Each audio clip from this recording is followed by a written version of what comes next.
আমরা তাপমাত্রা বা টেম্পারেচার এই অধ্যায়টি নিয়ে আলোচনা করছি। সো আগের লেকচারে আমরা তাপমাত্রা বা টেম্পারেচারের প্রাথমিক যে ধারণা রয়েছে সেই প্রাথমিক ধারণা নিয়ে আলোচনা করেছি।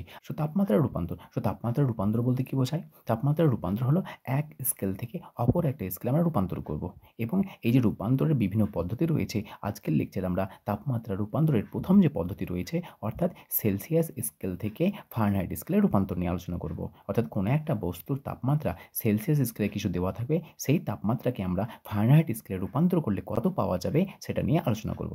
যে 100 ডিগ্রি সেন্টিগ্রেড বা সেলসিয়াস তাপমাত্রাকে ফারেনহাইট স্কেলে রূপান্তর করো। আমরা জানি যে তাপমাত্রার বিভিন্ন স্কেল রয়েছে, তার মধ্যে রয়েছে একটা আমাদের সেলসিয়াস স্কেল,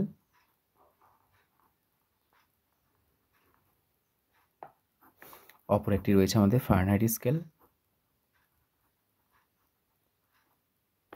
এই সেলসিয়াস স্কেলের একককে আমাদের ডিগ্রি সেলসিয়াস অর্থাৎ সি ফর সেলসিয়াস এবং মাথায় ডিগ্রি চিহ্ন এই আকারে প্রকাশ করা হয়।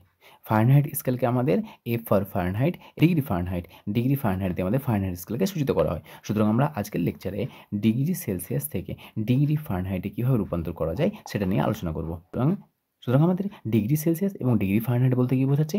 ডিগ্রি সেলসিয়াস এবং ডিগ্রি ফারেনহাইট কোনো একটা বস্তুর তাপমাত্রা নির্ণয় করতে ব্যবহার করা হয় দুটি ভিন্ন প্রকারের স্কেল। প্রথমটা রয়েছে সেলসিয়াস স্কেল এবং অপরটি রয়েছে ফারেনহাইট স্কেল। তো দেখো, 100 ডিগ্রি সেলসিয়াস তাপমাত্রাকে আমাদের ফারেনহাইট স্কেলে রূপান্তর করতে হবে। সেই জন্য আমাদের সেলসিয়াস এবং ফারেনহাইটের মধ্যে যে সম্পর্ক রয়েছে সেই সম্পর্কের সাহায্যে আমরা 100 ডিগ্রি সেলসিয়াসকে ফারেনহাইট স্কেলে রূপান্তর করব। তো অবশ্যই আমাদের যে সম্পর্ক রয়েছে সেই সম্পর্কটাকে মনে রাখতে হবে। দেখো, আমাদের সেলসিয়াস দেওয়া আছে, ফারেনহাইট বের করতে বলেছে। তো ডিগ্রি ফারেনহাইট সমান, এটা ফর্মুলা হয় আমাদের 9/5 multiplied by degree Celsius plus 32। এটাকে ব্র্যাকেটের মধ্যে ভরে দাও। তাহলে এটা হচ্ছে আমাদের 9/5 multiplied by degree Celsius plus 32। এটা হলো আমাদের ডিগ্রি ফারেনহাইট এবং ডিগ্রি সেলসিয়াসের মধ্যে সম্পর্ক। যদি আমাদের ডিগ্রি সেলসিয়াসের মান বলে দেওয়া থাকে, তাহলে এই সম্পর্ককে ব্যবহার করে আমরা খুব সহজেই ডিগ্রি ফারেনহাইটে 100 ডিগ্রি সেন্টিগ্রেড তাপমাত্রার কত ডিগ্রি ফারেনহাইট হবে সেটা আমরা নির্ণয় করতে পারবো। সুতরাং দেখো, কেন 100 ডিগ্রি সেলসিয়াস বলে দেওয়া আছে, অর্থাৎ এই যে সি, সেই সি এর মান কত বলে দিয়েছে বলতো? 100 বলে দেওয়া আছে। তাহলে এই 100 মানটা আমরা এই সম্পর্কে বসাবো, সম্পর্কে বসে ডিগ্রি ফারেনহাইট বের করবো। তাহলে বসিয়ে নাও, সমান 9/5 মাল্টিপ্লাইড বাই, দেখো দেওয়া আছে 100 ডিগ্রি সেলসিয়াস, অর্থাৎ সেলসিয়াসের মান অর্থাৎ সি এর মান বলে দিয়েছে 100। এখানে বসিয়ে দাও 100 প্লাস 32। প্রথমে আমরা ব্র্যাকেটের কাজ করব।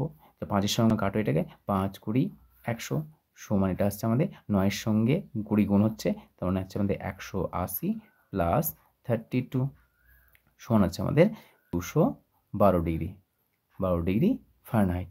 তাহলে আমরা 100 ডিগ্রি সেলসিয়াসের মান যা হবে 212 ডিগ্রি ফারেনহাইটের মান তাই হবে। অর্থাৎ যেহেতু আমরা ফারেনহাইট স্কেলে বের করছি, সো ফারেনহাইট স্কেলে আমরা কত পেলাম? 212 ডিগ্রি ফারেনহাইট। এবং আমরা বলতে পারি, সুতরাং 100 ডিগ্রি সেলসিয়াস সমান 212 ডিগ্রি ফারেনহাইট।